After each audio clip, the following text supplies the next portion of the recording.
Assalamualaikum warahmatullahi wabarakatuh. Bismillahirrahmanirrahim. Alhamdulillahi alamin. Nahmaduhu wa nasta'inuhu wa nastaghfiruh wa na'udzu billahi min syururi anfusina wa min sayyiati a'malina.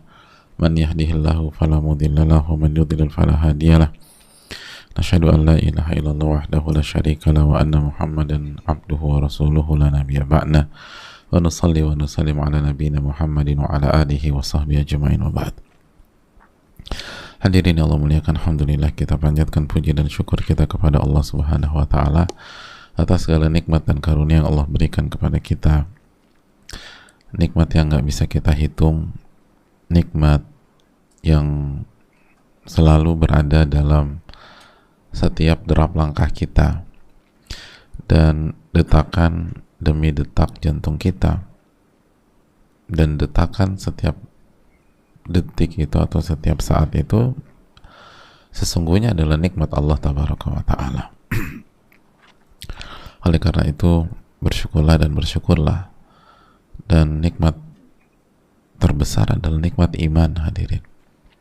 Nikmat ilmu nafi', ilmu yang bermanfaat, ilmu yang melahirkan iman dan amal soleh, melahirkan iman dan amal soleh,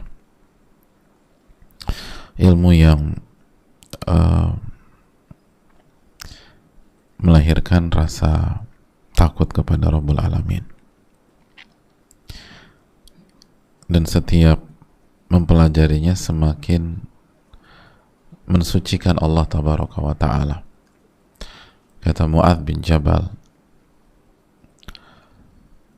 radhiyallahu ta'ala an, beliau mengatakan, wa mudarasatahu tasbih, wa mudarasatahu tasbih. Saling mempelajari ilmu itu bentuk tasbih kepada Allah, mensucikan Allah Subhanahu wa Ta'ala. Jadi ilmu yang bermanfaat itu semakin dipelajari semakin mensucikan Allah, jamaah. Semakin dipelajari semakin mensucikan Allah.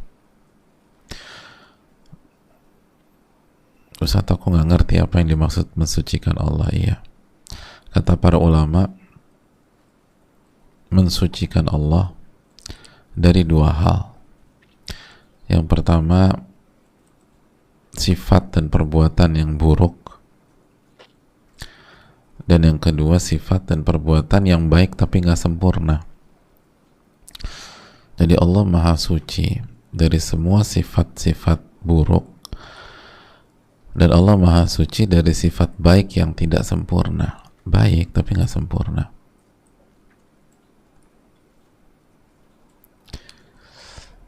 Gitu loh. Nilai 8 itu baik tapi nggak sempurna. Gitu loh.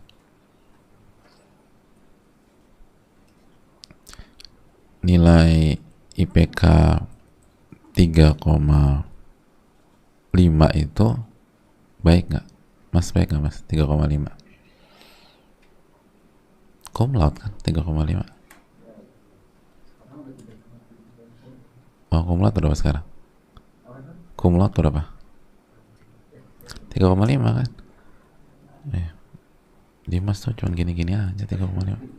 Tinggi banget standarnya, Mas. Emang itu berapa dulu, Mas?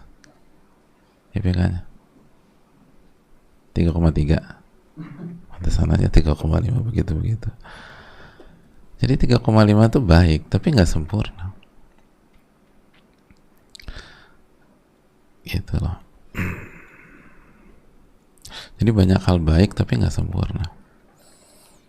Nah, sifat-sifat Allah tuh nggak mungkin ada yang kayak begitu. Allah Maha Suci dari sifat buruk dan sifat baik yang gak sempurna.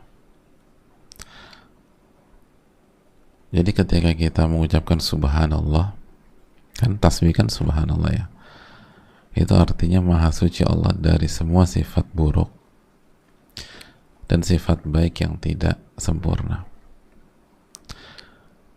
Artinya kalau kita benar-benar bertasbih, lalu Allah berikan ujian dan cobaan pastilah itu berasal dari kemahasempurnaan Allah dalam kebaikan.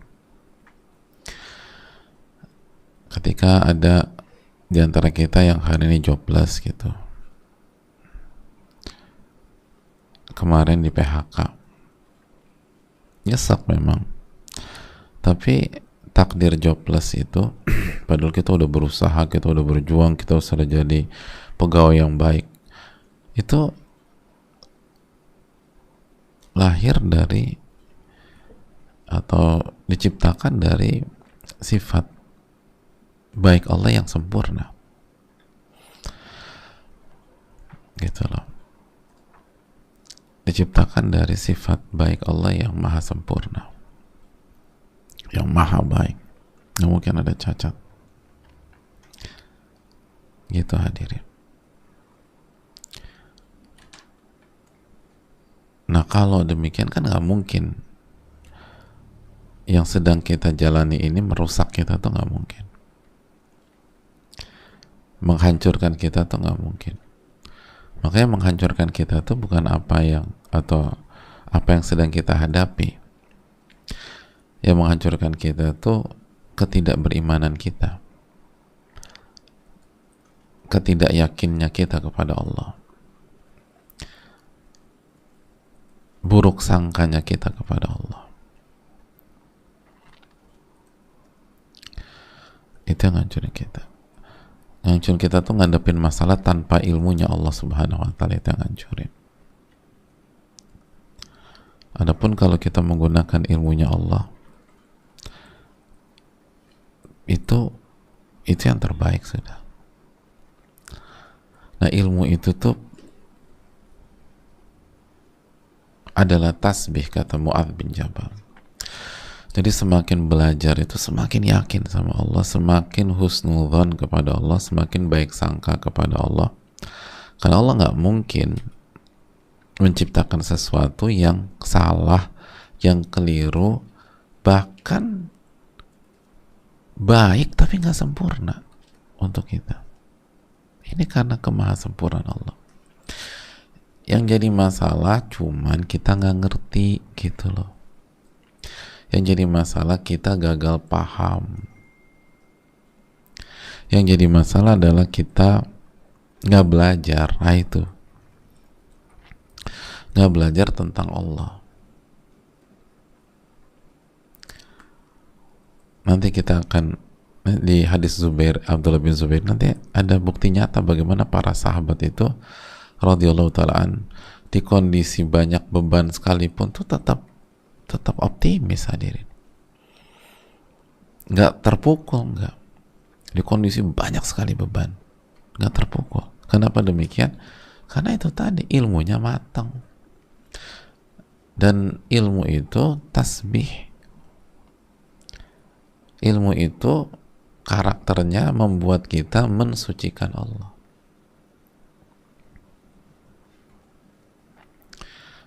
Kan gitu kan.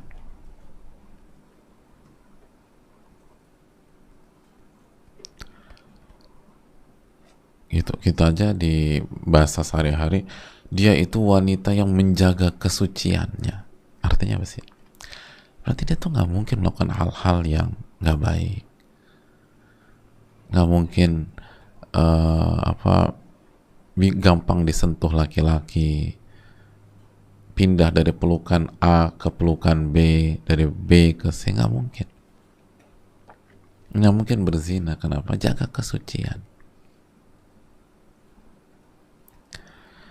Itu aja kita bisa menerapkan ke makhluk gitu loh, ke manusia. Nggak mungkin loh. Tapi dia diomongin orang begini, nggak mungkin dia tuh orang jaga kesucian. Saya tahu itu bohong, itu hoax. Lalu bagaimana dengan orang yang setiap ba'da sholat bertasbih 33 kali? Ba'da subuh tadi tasbih nggak? Tasbih. Berapa kali? 33. Isya kemarin tasbih. Setelah sholat tasbih. Berapa? 33. Apa artinya? Subhanallah, Maha suci Allah. dari segala sifat buruk dan ketidaksempurnaan walaupun baik. Makanya itulah pentingnya belajar, hadirin. Orang tuh kalau belajarnya benar, dapat ilmu yang bermanfaat, hari itu dia akan semangat, dia akan optimis, dia akan positif selalu. Makanya pentingnya kita ngaji misalnya di awal hari gitu loh, di waktu pagi, itu biar energi itu dari pagi itu udah mantap gitu loh, hadirin. Yakin sama Rabbul Alamin. Ini kan abis ini satu demi satu kan ada aja masalah, ada aja cerita, ada aja yang buat sebel, ada yang buat kesel. Atau sebaliknya, kita diomelin, kita dimarahin misalnya.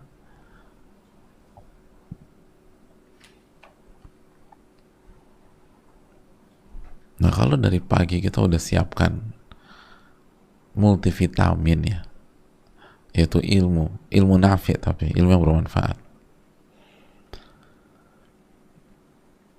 maka itu ngadepin kayak gitu tuh dengan konsep tasbih.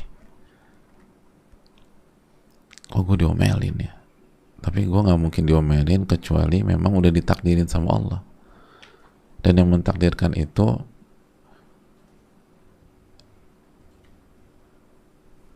yang maha suci dari segala sifat buruk atau yang gak sempurna. Berarti ini ada hikmah nih, ada hikmah. Apa hikmahnya? Aduh, besok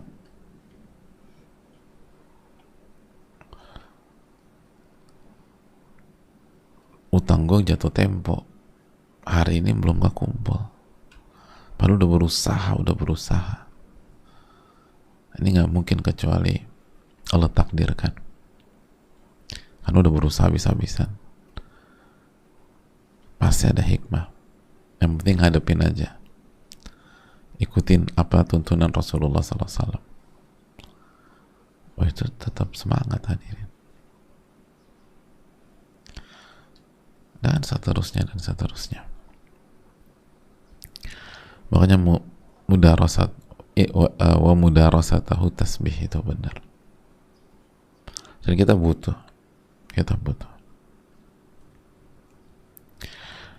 Oleh karena itu marilah bersyukur ketika kita diberikan kesempatan dengan ilmu yang bermanfaat.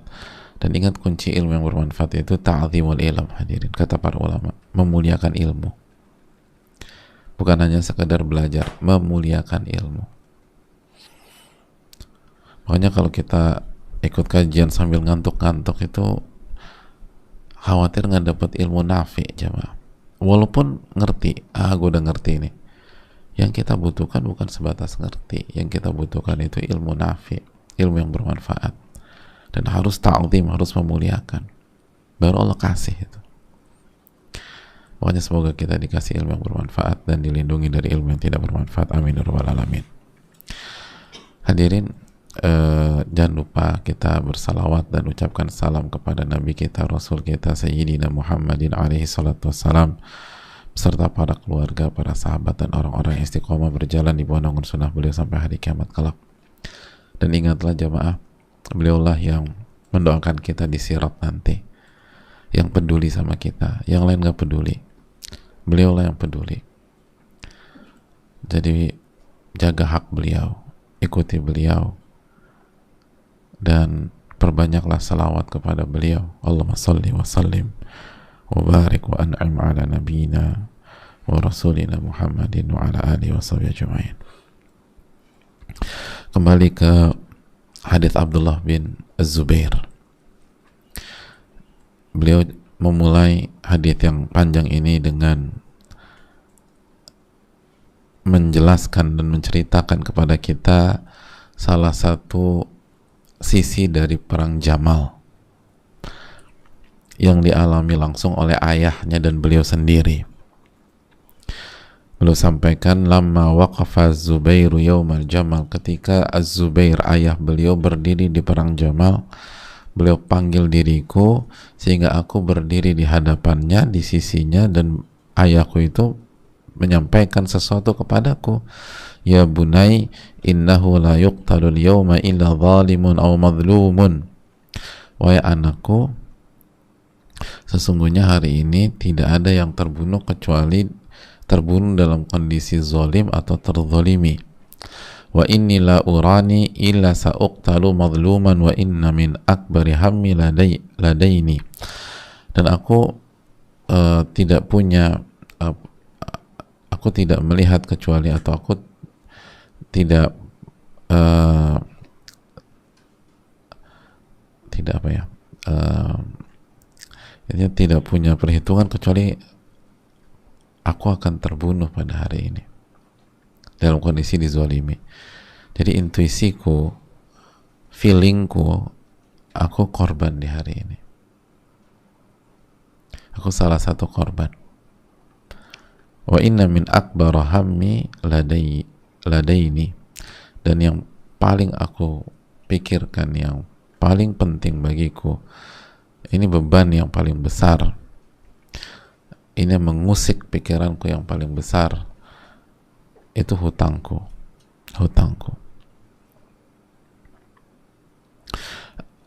Afatara dainana yubki min malina syai'a. Dan apakah menurutmu hutang kita akan menyisakan sedikit dari harta kita? Gitu. Kira-kira kita punya uangan untuk bayar ini semua? Ada yang tersisa nggak? Atau kalau udah kita bayar semuanya, ada yang tersisa nggak? Tsumma qala ya bunai bi' malana waqdi daini. Wahai anakku, juallah harta yang kita punya, aset yang kita punya, kekayaan yang kita miliki, dan bayarkanlah hutangku.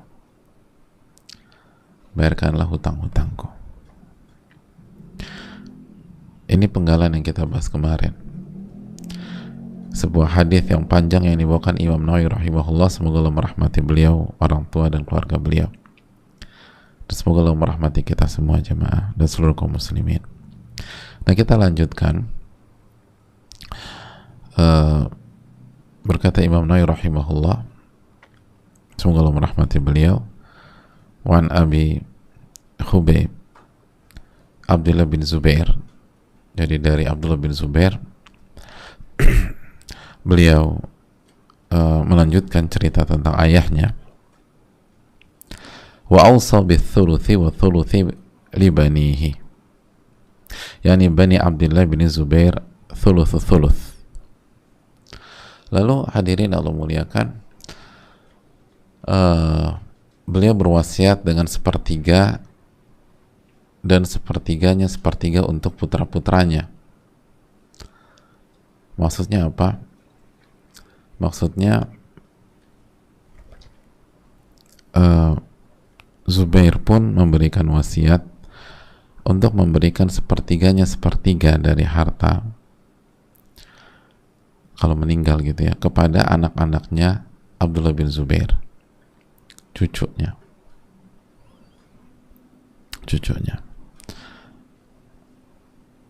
Qal fa in fadala min malina ba'da qada'id dain syai'un fathuluthuhu li banika. Maksudnya, kata Az-Zubair radhiyallahu ta'ala, apabila masih tersisa dari harta kita setelah pembayaran hutang, maka sepertiganya untuk putra-putramu ya.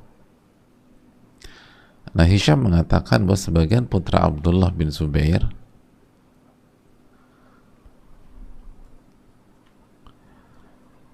jadi sebagian waza ba'dha bani Zubair Khubayb wa Ammad,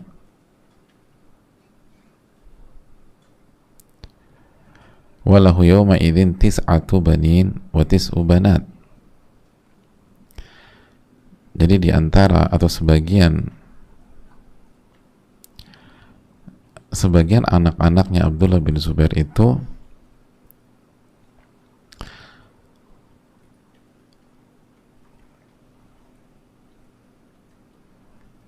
Jadi sebagian anaknya Abdullah bin Zubair itu usianya seperti sebagian anaknya Zubair, seperti Hubaib dan Ammad. Dan beliau memiliki 9 anak dan 9 wanita, 9 anak laki-laki dan 9 anak perempuan. Gitu loh. Qala Abdullah faja'ala yusini bidainihi.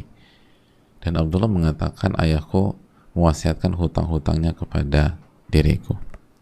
Nah, kita berhenti sejenak sampai di sini.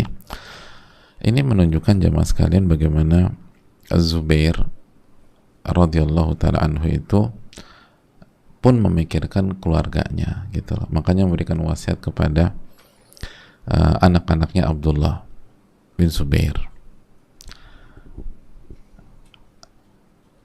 Jadi memberikan wasiat. Nah, hadirin Allah muliakan, ini penting bagi kita juga bahwa kita tuh harus perhatian sama keluarga. Jangan sampai ngurus orang lain tapi keluarga nggak diurus. Ngurus banyak pihak tapi keluarga nggak diurus. Ini penyakit banyak kita nih.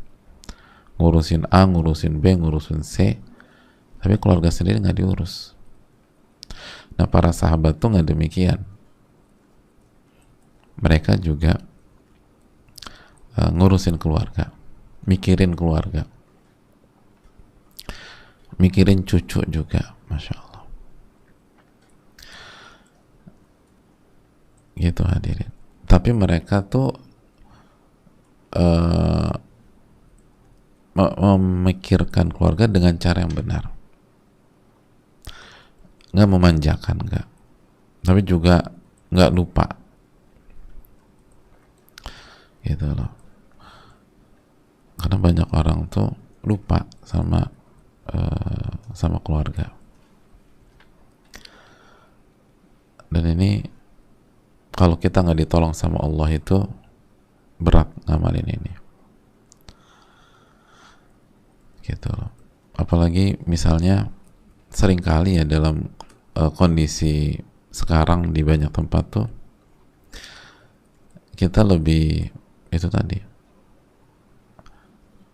lebih perhatian sama teman daripada sama keluarga, sama anak gitu, sama cucu gitu. Tapi sahabat enggak gitu. Gimana? Cucu tuh jangan dilupain hadirin. Zak udah main sama cucu belum kemarin? Oh, belum punya. Ya, Masya Allah. Apa-apa. Allah berfirman dalam surat An-Nisa ayat 9, wal yakhshal ladzina law taraku min khalfihim dzurriyyatan dhi'afa khafu 'alaihim falyattaqullah wal yaqulu qawlan sadida. Yang artinya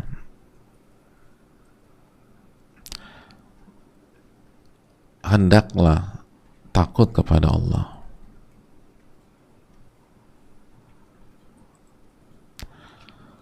hendaknya takut kepada Allah. Orang-orang yang seandainya meninggalkan di belakangnya atau di belakang mereka anak-anak yang lemah, anak-anak kecil,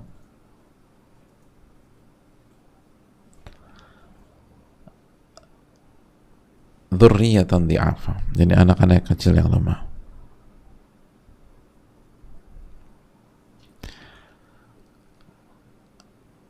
khafu 'alaihim, mereka khawatir kesejahteraan anak-anak mereka, mereka khawatir kondisi ekonomi anak-anak mereka.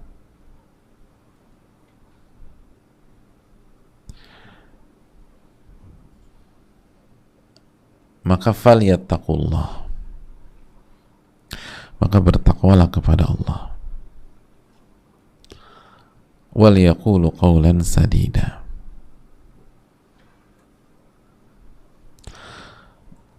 dan ucapkanlah kalimat yang benar. Ucapkanlah kalimat yang benar.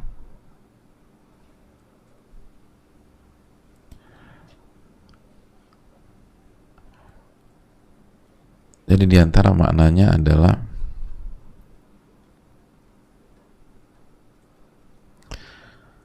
hendaknya, kalau ini berkaitan diantara maknanya wasiat.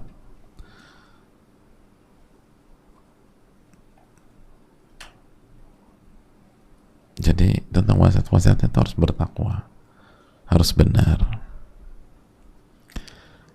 Jadi mengkhawatirkan anak-anak yang masih kecil secara ekonomi itu dibahas dalam Al-Quran.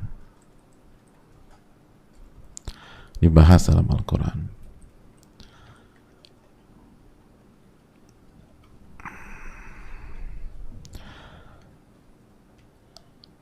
Dan kekhawatiran gimana makan mereka, hidup mereka, mereka terbengkalai nanti, siapa yang ngurus mereka.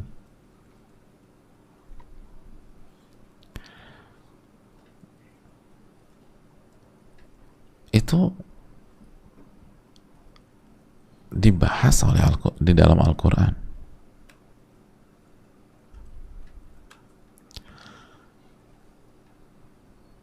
Dibahas. Wajar orang punya perasaan gitu tuh, dimengerti.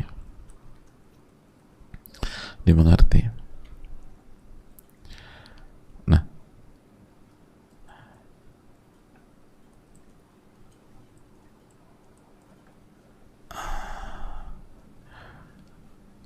maka hadirin Allah muliakan, Allah mengatakan bertakwalah kepada Allah. Bertakwalah kepada Allah.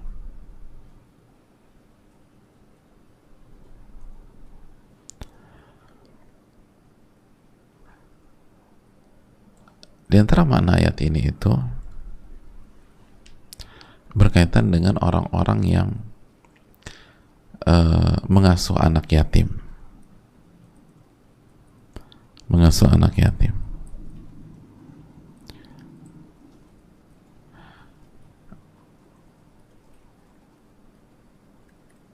Jadi ketika berinteraksi dengan anak yatim, hendaknya mereka menjaga harta anak yatim tersebut dan hak anak yatim itu sebagaimana mereka takut anak-anak mereka sendiri terbengkalai setelah mereka dizolimi oleh pihak lain setelah mereka meninggal. Makanya sebagian ulama tafsir mengatakan hendaknya orang-orang tersebut takut kalau mereka meninggal, mereka meninggalkan anak-anak yang masih kecil, yang masih lemah dan nggak bisa apa-apa, harus diasuh sama pihak lain yang masih hidup, harus diatur hartanya oleh pihak yang masih hidup. Nah, ketika Anda atau mereka takut seperti itu, maka bertakwalah kepada Allah dalam ngurusin harta anak yatim dan selain anak yatim yang mereka kelola sekarang. Makanya falyattaqullah, bertakwalah kepada Allah. Dan ucapkanlah kalimat yang benar. Ucapkanlah kalimat yang benar. Jadi ngerti nggak hadirin? Sebagaimana nanti kalau Anda meninggal, anak-anak Anda yang masih kecil-kecil kan akan diasuh oleh orang lain. Dan Anda kan nggak bisa buat apa-apa. Bisa jadi dizolimi, bisa jadi diambil hartanya, dikuasai, dipakai, bla bla bla. Nah, oleh karena itu, ketika sekarang Anda mengelola harta anak yatim atau pihak-pihak lain, maka bertakwalah kepada Allah. Nanti Allah akan tolong anak-anak Anda karena Anda menolong anak-anak orang gitu.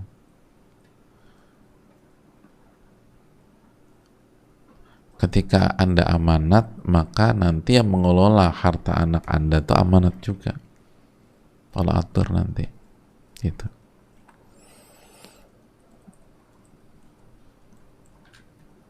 Jadi begitulah caranya yang elegan, yang bijak kalau kita khawatir tentang keturunan kita dan kita ngurusin mereka, perhatian sama mereka. Hendaknya kita menunaikan amanat kita.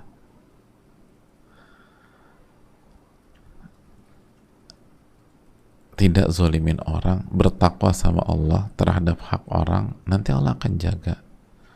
Makanya ini kan seperti sabda Nabi, ihfadillah yahfadka. Jagalah hak Allah, niscaya Allah akan jaga Anda. Dan jaga Anda di sini kata para ulama seperti Ibnu Rajab dan lain-lain, menjaga Anda dan keturunan Anda, atau menjaga Anda dan keluarga Anda. Gitu. Karena al-jaza min jinsil amal, balasan itu tergantung jenis perbuatan.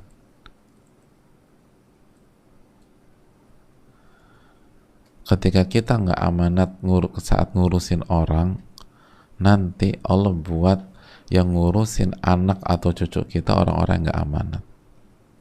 Gitu. Hati-hati. Makanya muraqabatullah itu penting. Muraqabatullah itu penting.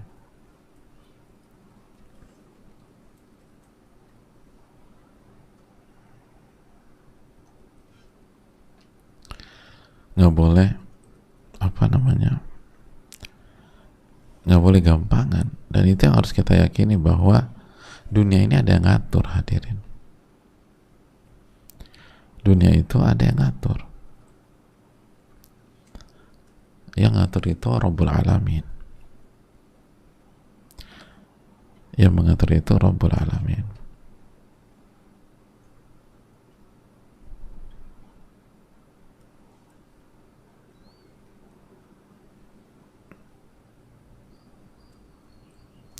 Jadi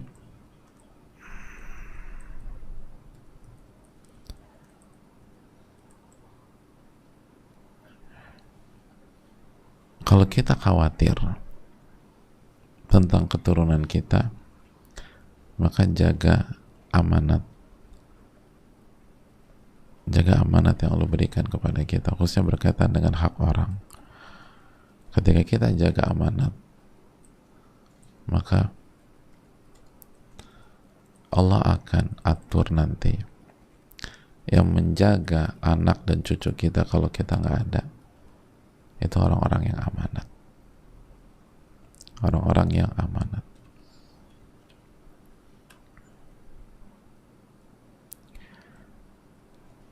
Gitu jemaah.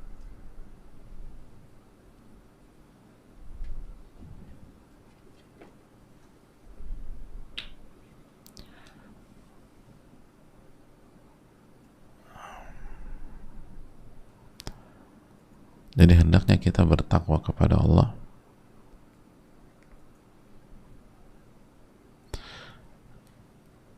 dan khawatir kalau itu menimpa keluarga kita.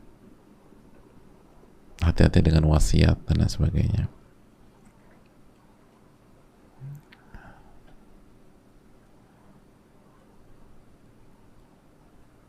Gitu. Jadi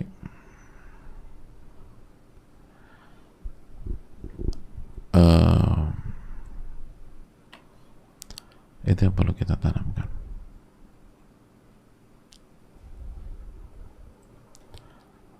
Allah ta'ala bisawab. Saya rasa cukup sampai di sini.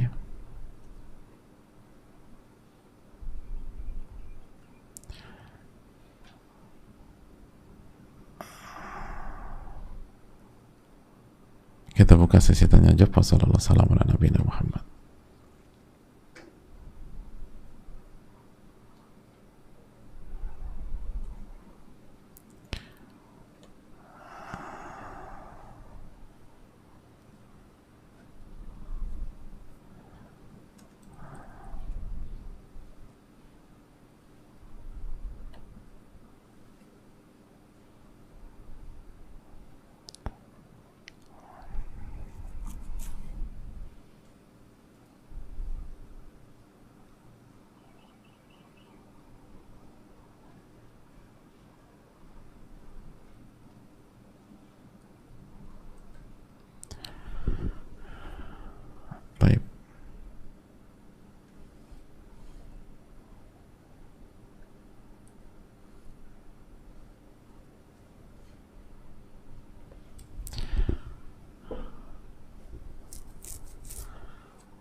Assalamualaikum warahmatullahi wabarakatuh. Waalaikumsalam warahmatullahi wabarakatuh. Sebelumnya mudah-mudahan Allah rahmati Imam Nawawi, amin ya rabbal alamin, dan keluarganya, juga kesehatan kepada seluruh ulama, juga kepada ustadz dan seluruh kaum muslimin, amin ya rabbal alamin. Afan, Ustadz izin bertanya, apakah ketika saya sebagai anak tidak mengingatkan kedua orang tua dan juga adik kakak ketika bermaksiat, saya pun akan dituntut oleh amanat kelak di akhirat? Alasan saya tidak mengingatkan mereka dikarenakan rasa takut dan canggung, serta ada rasa takut tidak diterima ketika mengingatkan mereka. Namun saya tidak lupa selalu mendoakan mereka sebagaimana dalam sebuah hadis yang intinya, jika kita tidak mampu berdakwah dengan tangan kita, maka dengan lisan kita, dan jika tidak mampu maka dengan hati kita. Dan itu selemah-lemahnya iman. Mohon nasihatnya Ustaz. Hadis itu sudah kita bahas kan hadirin, dalam bab amar ma'ruf nahi mungkar. Hanya saja yang kita tuh harus jujur menilai diri kita sendiri. Tidak mampu dalam hadis itu kan tidak mampu mencegah kemungkaran, atau tidak mampu mencegah kemungkaran yang tidak ada atau yang tidak berdampak lebih buruk gitu loh. Jadi mungkin bisa jadi dia nggak mampu, atau bisa jadi dia mampu tapi kalau dia ingkari dampaknya jauh lebih buruk. Nah itulah yang berpindah dari tangan ke lisan, dari lisan ke hati. Adapun tidak menyampaikan karena sungkan, karena canggung, karena khawatir ditolak, itu nggak masuk ke dalam hadis tersebut. Itu mampu. Hadirin Allah muliakan, Nabi Nuh itu berdakwah 950 tahun dan mayoritas itu nolak. Mayoritas nolak. Nabi kita SAW berdakwah 13 tahun di Mekah dan mayoritas nolak. Kalau mayoritas terima, beliau nggak akan hijrah. Dan bukan hanya nolak, dicaci maki, diboykot hampir 3 tahun. Dan Nabi SAW nggak berdalih dengan hadis ini, padahal beliau bersabda, kenapa sekarang ini jadi pendiam ya Rasul? Man ra'a minkum munkaran falyughayyirhu biyadihi fa illam yastati' fa bilisanihi fa illam yastati' fa biqalbihi. Nggak pakai hadis ini, tapi tetap disampaikan dan tetap caranya bijak, hikmah, lemah lembut, baik, tetap disampaikan. Di samping kita doakan, Allah Ta'ala minta pertolongan kepada Allah Jalla wa'ala.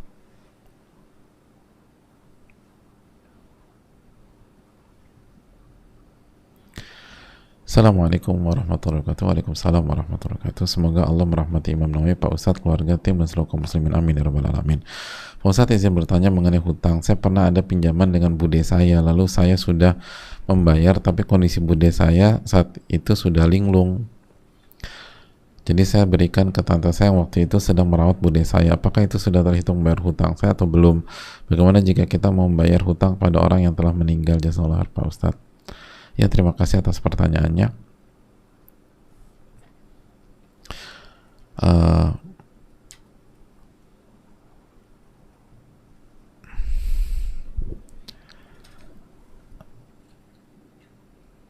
Yang pertama, insya Allah sudah. Dan minta tante kita untuk digunakan untuk kebutuhan bude kita, untuk kebutuhan sehari-hari. Jadi insya Allah ketika kita bayar dan uang itu digunakan untuk kebutuhan sehari-hari bude kita, itu sudah terhitung membayarkan hutang. Dan kalau kita ingin bayar hutang ke orang yang sudah meninggal, dan tentu saja nggak bisa langsung ke orangnya, ke ahli warisnya. Jadi kasih ke ahli warisnya. Dan kalau nggak ada ahli warisnya juga, sedekah atas nama dia, kata para ulama. Sedekah atas nama orang tersebut. Wallahu ta'ala alam bisawab. Mungkin itu.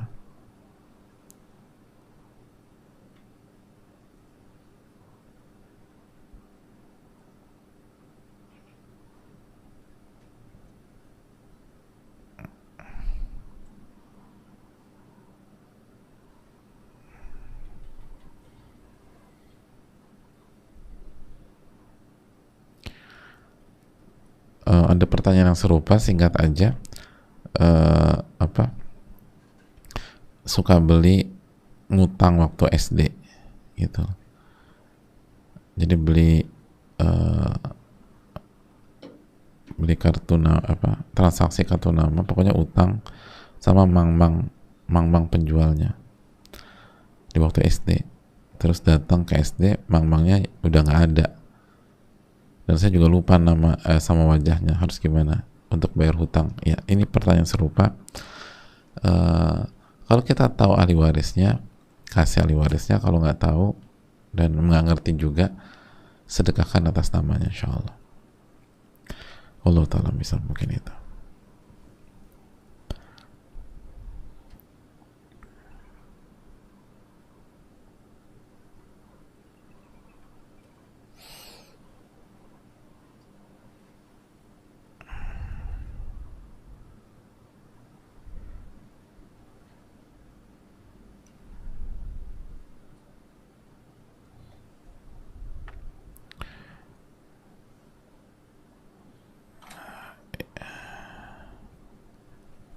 Iya.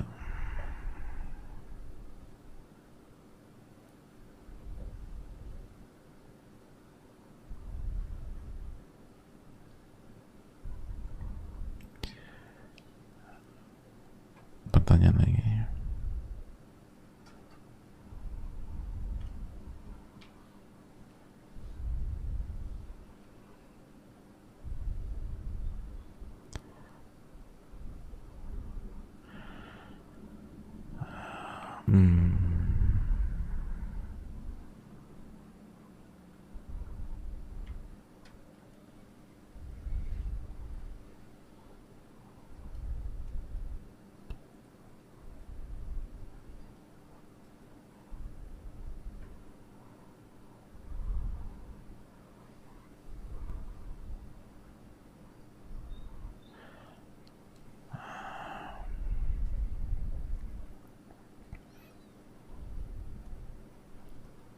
Pertanyaan. Assalamualaikum warahmatullahi wabarakatuh. Terima kasih atas ilmunya, Ustadz. Amin ya rabbal alamin. Sama-sama. Semoga Allah Subhanahu wa taala merahmati Imam Nawawi, guru beliau, keluarga beliau, dan orang-orang yang beliau sayangi. Amin ya rabbal alamin. Dan semoga Allah jaga Ustadz, tim kajian, jamaah, dan seluruh umat muslim dimanapun berada. Amin ya rabbal alamin.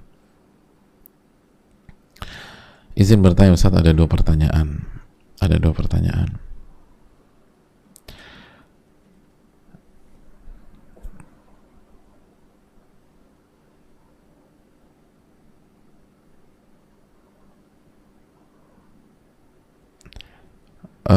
Yang pertama, Ustadz, mengenai silaturahim, apakah yang hanya menjadi bapak biologis tidak bertanggung jawab perempuan yang sudah dihamilinya dan tidak menafkahi anaknya di dalam perut hingga dewasa, apakah masih harus berbakti kepada ayah seperti itu, Ustadz? Yang kedua, apakah benar hadis tentang anak zina tidak masuk surga? Mohon penjelasannya.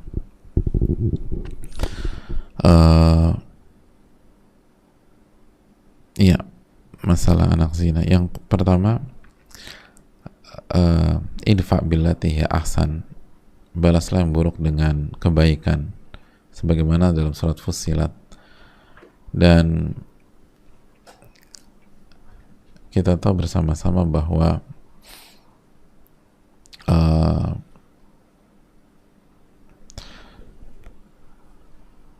berbuat baik itu, bahkan sama orang yang benci kita masih disuruh berbuat baik. Maka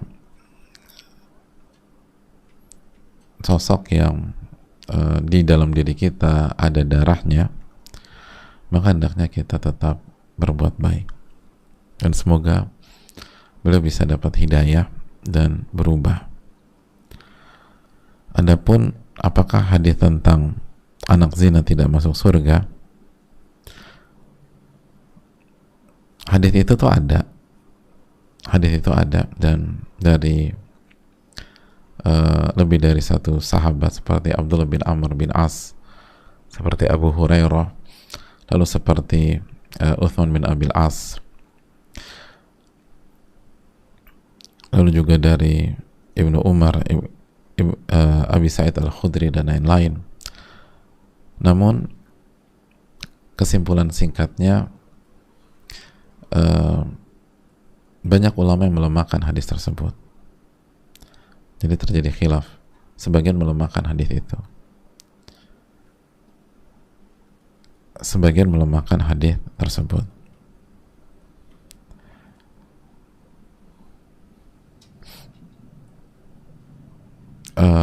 Misalnya dari Ibnu Umar, la yadkhul jannata waladu zina wala tsani wala tsalits, tidak masuk surga anak zina, baik yang kedua maupun yang ketiga.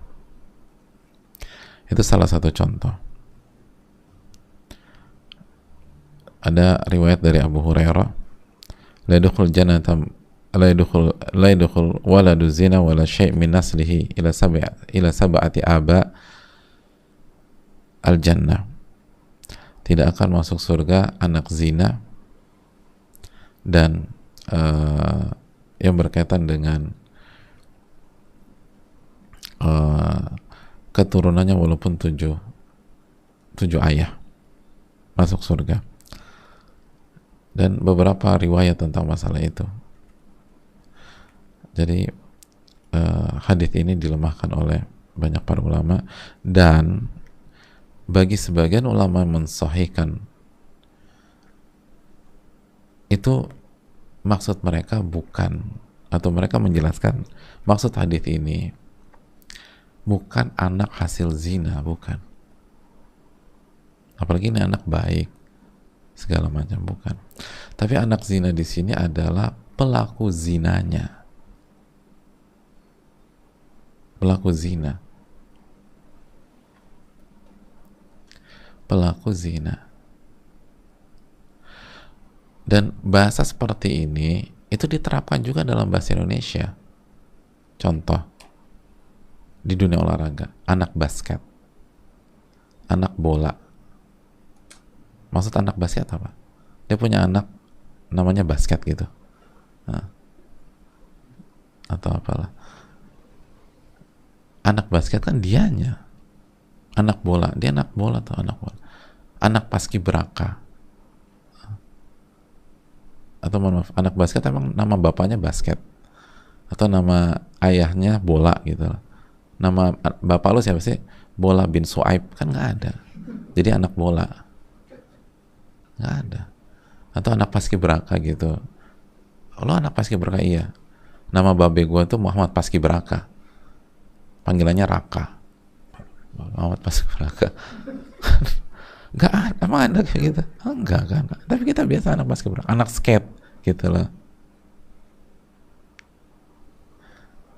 Lo anak skate, ya anak skate. Nama bapak lo Sketosono, jadi anak skate, nama panjangnya Sketosono. Kan nggak begitu. Anak skate tuh dianya yang main skate, saking senengnya akhirnya tersemat. Itu anak zina tuh, itu maksudnya. Anak zina itu maksudnya dia tuh kerja, bukan zina, ini zina. Kapan sih orang dinamakan anak skate, anak paskibraka, anak basket, anak bola, anak segala macam gitu? Itu kan bukan karena dia main basket sekali-sekali, bukan dia karena main bola sekali-sekali, tapi tiap hari di lapangan bola, anak bola nih. Nah itu maksud anak zina tuh itu. Makanya Nabi kan nggak masuk surga kecuali dia bertobat, tentu saja, tapi diancamnya parah. Jadi karena dia hobi begitu, akhirnya dinamakan anak. Jelas ini, paham tentang anak. Jadi bukan yang lahir dari hubungan itu dan nggak ngerti apa-apa nih anak. Dan banyak yang baik juga kalau kasih hidayah. Apa susahnya rahmat Allah meliputi mereka? Dan jangan gara-gara perbuatan orang tuanya nih anak jadi dikucilkan seterusnya, enggak. Jadi itu yang dimaksud waladu zina. Jelas ini. Allah Ta'ala itu dijelaskan At-Tahawi rahimahullah dan beberapa para ulama yang lain. At-Tahawi menjelaskan, Al-Imam Tahawi menjelaskan tentang masalah waladu zina. Wallahu ta'ala misal. Ini bisa disampaikan. Subhanakallahumma wa bihamdika la ilaha illa anta astaghfiruka wa atubu ilaik. Rabbana taqabbal minna. Assalamualaikum warahmatullahi wabarakatuh.